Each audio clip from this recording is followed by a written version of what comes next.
Hit TV YouTube channels లో మీ వ్యాపార ప్రకటనలకు మరియు ప్రమోషనల్ ఇంటర్వ్యూస్ కోసం వెంటనే సంప్రదించండి.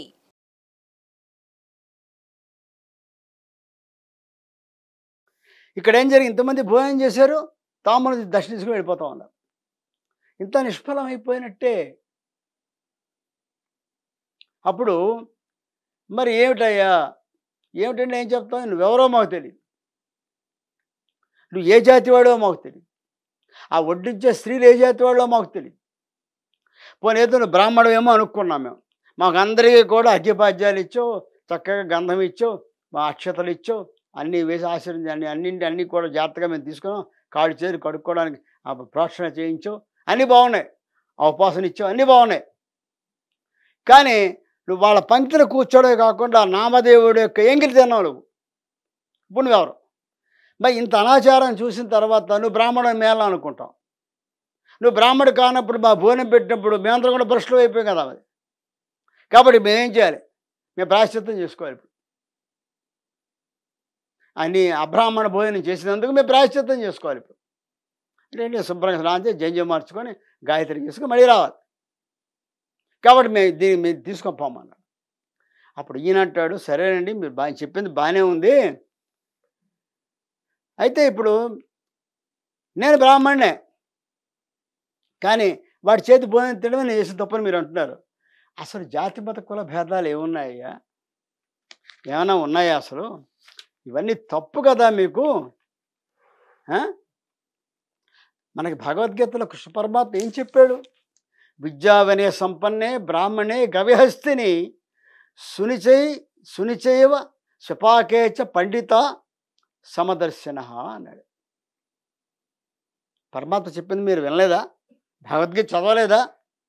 విద్యావనే సంపన్నే బ్రాహ్మణే గవిహస్తిని సునిచైవ శపాకేచ పండితా సమదర్శన. విద్యావనే సంపన్నుడైనటువంటి బ్రాహ్మణుని యందును, గోవు యందును, ఏనుగునందును, కుక్కనందును, ఆ కుక్క మాంసం తినేవాళ్ళు కూడా పరమాత్మ స్వరూపాన్ని చూడాలి, అందరినీ సమదర్శన చూడాలి. విజ్ఞుడైనటువంటి పండితులు ఎవరన్నా సరే, జ్ఞానులు ఎవరన్నా సరే, వీటన్నింటి కూడా సమానంగా చూస్తారు. ఆయన దృష్టిలో మహాపండితులు ఒకటే, ఏనుగు ఒకటే, గోవు ఒకటే, కుక్క ఒకటే, ఆ కుక్క మాంసం తినేవాడు ఒకటే. అంతా భగవత్ స్వరూపాలే. సాక్షాత్తు పరమాత్మే చెప్పాడు కదయ్యా. ఏమిటి మీరు ఇంతలాగా? తప్పు కదా ఇది. స్వపచోపి మహీపాల విష్ణుభక్తో ద్విజాధిక. విష్ణుభక్తి విహీనస్తు యతిశ్చ స్వపచాధమ అనేటువంటి ఉక్తి కూడా ఉంది కదా. ఇది ఎక్కడుంది? నారద భక్తి సూత్రాల్లో ఉంది. ఏమని? స్వపచోపి మహీపాల విష్ణుభక్తో ద్విజాధిక.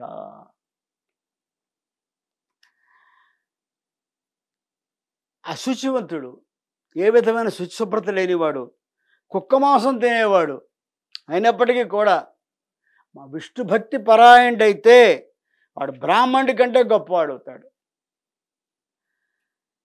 విష్ణుభక్తి లేనటువంటి యతి కుక్క మాంసం తినేవాడితో సమానం అవుతాడు, కడజాతి వాడు అవుతాడు.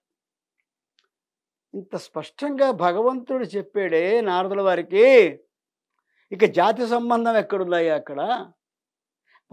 నామదేవుడు ఎటువంటి వాడు? మహాభక్తుడు, భక్త శిఖామణి. అటువంటి వాడికి జాతి ఏమిటి, కులం ఏమిటి? అసలు భగవంతుడి కులం ఉందా? ఈ కులమత భేదాలని మీరు సృష్టించుకునే కదా. చాతుర్వర్ణం మయా సృష్టం అని చెప్పిన మాట వాస్తవం, భగవంతుడు చెప్పాడు. కానీ ఎందుకది? మీ యొక్క కర్మల్ని బట్టి విభజన చేయడం జరిగింది. ఎందుకంటే ఒక పద్ధతిగా, ఒక ప్రణాళికాబద్ధంగా మానవ జీవనం నడవాలంటే కొన్ని క్రియలు కొంతమంది కర్మలు కొంతమంది చేస్తూ ఉంటే వీటిని అనుసంధానం చేసుకుంటూ సంఘం ముందుకు వెళ్ళిపోతుంది. కాబట్టి నువ్వు ఇచ్చే అని చెప్పేసి 4 భాగాలకు విభజన జరిగింది. అంతేగాని ఇందులో గొప్ప తక్కువ అనేటి మాటలేదే. అందులోని భక్తుడి విషయంలో సమస్యే రాదు. మహాభక్తుడు అయినటువంటి వాడు కుక్క మాంసం తినేవాడైనా సరే గొప్పవాడే. ఎంత యతీశ్వరుడైనా సరే భక్తి వినా వాడు ఎందుకు పనికిరాని వాడు నా దృష్టిలో, భగవంతుడి దృష్టిలో.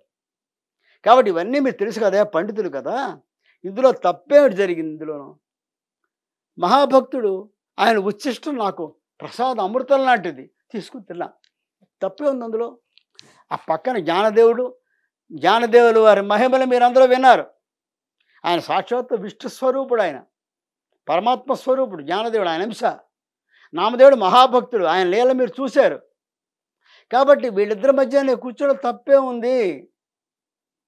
మహాభక్తులు అయిన తర్వాత వాళ్ళు ఎవరైనా ఒకటే కదా అని చెప్పేసేసి ఈయన ఇంతల్లా బోధించి చెప్తూ ఉంటే వాడు వినలే. నువ్వు చెప్పిన పాండిత్యంతో మాకు తెలుసునయ్యా, మేము పండితులమే, మేము అన్ని శాస్త్రాలు మదించిన వాళ్ళమే, వేద విద్య చదువుకున్న వాళ్ళమే, వేదాంగాలు నేర్చిన వాళ్ళమే, షట్శాస్త్రాలు నేర్చుకున్న వాళ్ళమే, సమస్త పురాణాలు చదివిన వాళ్ళమే మేము. అది అందరూ పండిత పరిషత్తే. ఇది మాకు నువ్వు చెప్పక్కలేవని అన్నీ మాకు తెలుసు.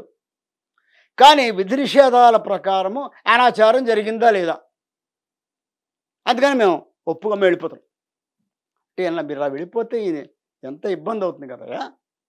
ఇప్పుడు నన్ను ఏం చేయమంటారు చెప్పండి, దీనికి ప్రాయశ్చిత్తాన్ని చెప్పండి. ఏం చేస్తే మీరు అందరూ కూడా వచ్చి తిరిగి మీరందరూ కూడా ఇక్కడ తాంబూలం తీసుకుంటారు. దీనికి ప్రాయశ్చిత్తం చేసుకోవాలి. ఏమిటి? నువ్వు బ్రాహ్మణుడు అయితే సచేల స్నానము, తుంగభద్రా నదిలో సచేల స్నానం చేసి, చంద్రభాగా నదిలో సచేల స్నానం చేసి, బ్రాహ్మణ పరిషత్తుకి నేను చేసినటువంటిది పాపము కాబట్టి దీన్ని ఈ పాపాల నుంచి నేను పునీతునవుతున్నాను, ఆశీర్వదించండి నువ్వు అడగాలి. నీ చేసిన పాపం చెప్పుకోవాలి అందరికి, బ్రాహ్మణ పరిషత్తుకి మేము ఆమోదిస్తాం. అప్పుడే మళ్ళీ వచ్చి నేను భోజనం చేసి తాంబూలాలు తీసుకుంటాం, లేకపోతే మేము తీసుకోం అని. దానికి నిజంగా పరమాత్మనే వీడు పరీక్షిస్తున్నారు, పరమాత్మకే ప్రాయశ్చిత్తాన్ని ఇస్తున్నారు. అది గొప్ప విశేషం. ఇది వాళ్ళెంత గొప్పవాళ్ళండి, సామాన్య విషయమా? సాక్షాత్తు పాండురంగడు, శ్రీకృష్ణ పరమాత్మ, రుక్మిణీమాత, సత్యభామ, రాధాదేవి, విశ్వక్సేనుల వారు, సమస్తమైనటువంటి వైష్ణవ విష్ణు వైకుంఠానికి సంబంధించినటువంటి సమస్తమైనటువంటి స్వామి యొక్క అనుచరులు అందరూ కూడా అక్కడ నిలబడి ఉంటే ఆయన్ని శంకిస్తున్నారు వీళ్ళు, ఆయనకి పరీక్ష పెడుతున్నారు, ప్రాయశ్చిత్తం చేసుకోమంటున్నారు. ఇది ఎక్కడా కూడా మనం కని విని ఎరుగినటువంటి వ్యవహారం. ఇది ఎక్కడా మనం చూడం, ఒక్క ఈ పాండురంగడి భక్తుల్లోనే చూస్తున్నటువంటి ఇంత గొప్పతనం. అంటే పండరీనాథుడు అంటే ఆయనకి భక్తులంటే ఎంత ప్రేమ మనకు తెలిసిపోతుంది. భగవంతుడికి ఎప్పుడూ ప్రేమ అలాగే ఉంటుంది. ఆ ప్రేమను అందుకోవడం అనేది మన చేతుల్లో ఉంది. ఏ విధంగా ఆ ప్రేమను మనం అనుభవించాలి అంటే మనం అంతకంటే కొన్ని వేల రెట్ల ప్రేమను పంచాలి, భగవంతుని అంత భక్తిని పంచాలి. పంచితే నువ్వు ఎంత భక్తిగా ఎంత ప్రేమగా నువ్వు భగవంతుడు అంతకంటే కొన్ని వేల రెట్ల ప్రేమని ఏమి చూపిస్తాడు భగవంతుడు. అప్పుడు అంటాడు, సరే అయితే మీరు ఇంతలా చెప్పినా మీరు వింటలేదు, మీ విషయం కూడా తప్పు కాదు, మీది కూడా ఎందుకంటే నియమ నిబంధనలు ఉన్నాయి కాబట్టి మీరు అడుగుతున్నారు. సరే మీరు చెప్పినట్టుగా నేను ప్రాయశ్చిత్తం చేసుకుంటాను, చేసుకుని మీ దగ్గరికి వస్తాను.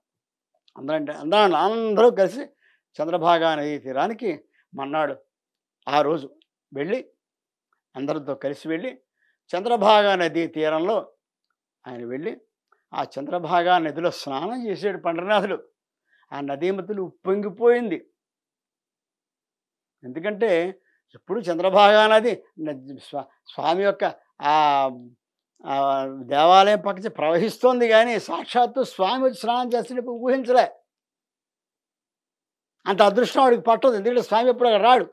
ఎప్పుడో పలకి చక్రస్నానం చేసినప్పుడు సంవత్సరానికి ఒకసారి బ్రహ్మోత్సవాలు అటువంటి జరిగినప్పుడు చక్రస్నానాలు చేసినప్పుడు ఆ పల్లకీలో స్వామివారిని, ఆ చక్రాల వారిని, ఆ శంఖాల వారిని తీసుకొచ్చి, శంఖ చక్రాలు తీసుకొచ్చి స్వామి సహా అక్కడ ఆ నదిలో ముంచి స్నానం చేసి అందరూ కూడా భక్తులు స్నానం చక్ర స్నానం చేయిస్తారు ఆఖరి రోజున.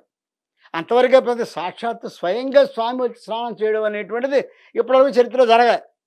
ఆ నది జన్మించినప్పటి నుంచి జరగాలి, ఆ నది పుట్టిన దగ్గర నుంచి. కానీ ఇవాళ సాక్షాత్తు పండరీనాథుడు, పాండురంగ విఠలుడు, శ్రీకృష్ణ పరమాత్మ స్వయముగా వెళ్ళి చంద్రభాగా నదిలో స్నానం చేశాడు. ఒకానొకప్పుడు యమునా నదికి పట్టింది అంత అదృష్టం.